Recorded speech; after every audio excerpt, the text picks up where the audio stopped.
Hey everyone, and welcome as we embark on the most crazy ass Bible story ever. Today, we're going to be talking about one of the most mind blowing, jaw dropping, and downright crazy ass stories in the entire Bible.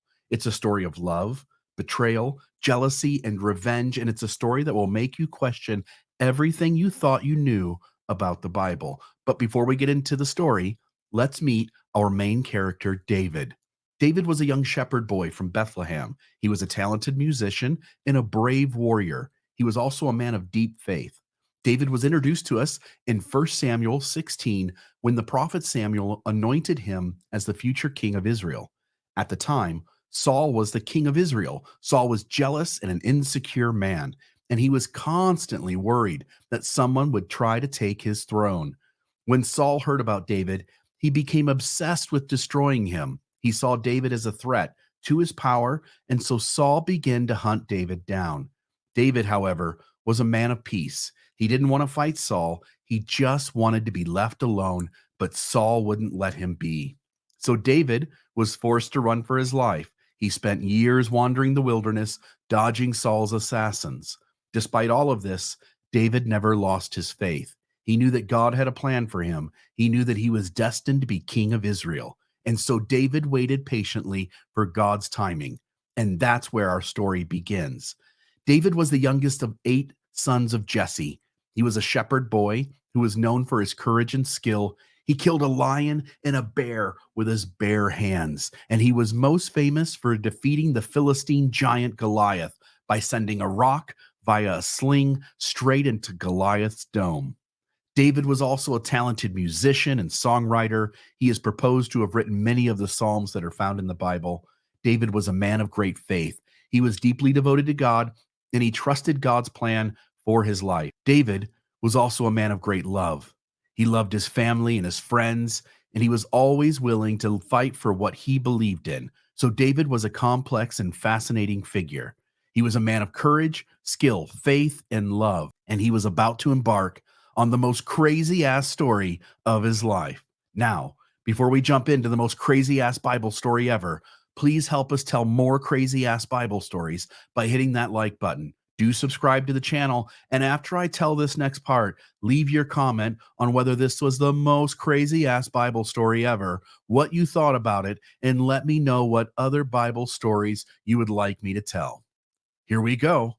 Once upon a time in ancient Israel, there was a young man named David who found himself in a rather complicated love affair with Saul's daughter. Saul, the king of Israel, had 2 daughters, Merab and Michal. Saul, always scheming, decided to offer his oldest daughter, Merab, to David as a wife, thinking it would be a great way to get rid of him. Saul, however, had a condition. He told David, "Prove yourself in battle. Fight the Philistines, and if you survive, Merab is yours." Now, this might sound like a generous offer, but Saul had a darker plan in mind. He was secretly hoping the Philistines would take care of David for him and extinguish him. David, though, wasn't one to back down from a challenge. He questioned why he, a simple guy from a humble family, should become the king's son in law. But Saul, always the opportunist, decided to play his cards differently. Saul's other daughter, Michal, had fallen head over heels for David, much to Saul's delight. Saul saw another chance to get rid of David by sending him on a mission against the Philistines. Again, this time, though, he dangled the prospect of marrying Michal in front of David. Saul's men, acting as messengers, approached David, saying, "The king really likes you. Why don't you accept his offer and become his son in law?"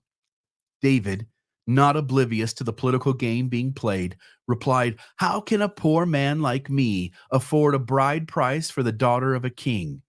David knew he couldn't meet the conventional expectations. Saul, however, had a rather gruesome idea for a bride price.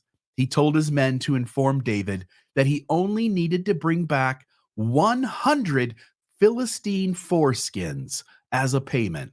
Saul, slyly hoping David would meet his end in the process, believed this condition would be impossible to fulfill. To Saul's surprise, David was undeterred. He and his men went on a Philistine foreskin collecting mission, and not satisfied with just meeting the requirement, they doubled it, collecting 200 foreskins. David presented this grisly gift to Saul, who had no choice but to give Michal to David as his wife. As the years went by, Saul couldn't ignore the fact that the Lord was with David. His daughter Michal loved David dearly, and David's reputation as a successful warrior against the Philistines grew. This only fueled Saul's jealousy and fear, and with every victory David achieved, Saul's enmity toward him deepened, and thus began a tale of love, betrayal, and the king's growing paranoia that would echo through the ages. Can you imagine when David got back to the king, taking that satchel bag with 200 foreskins, a dried, bloody mess, dumping them out in front of the king, having to reach in and grab the last 20 or 30 that, because they were dried blood, were stuck to the bottom of that canvas satchel? Yeah, that's one crazy ass Bible story. Don't forget to hit that like button. Do subscribe to the channel. And please leave me a comment on whether this was the most crazy ass Bible story ever, what you thought about it, and let me know what other Bible stories you'd like me to tell. See you next time.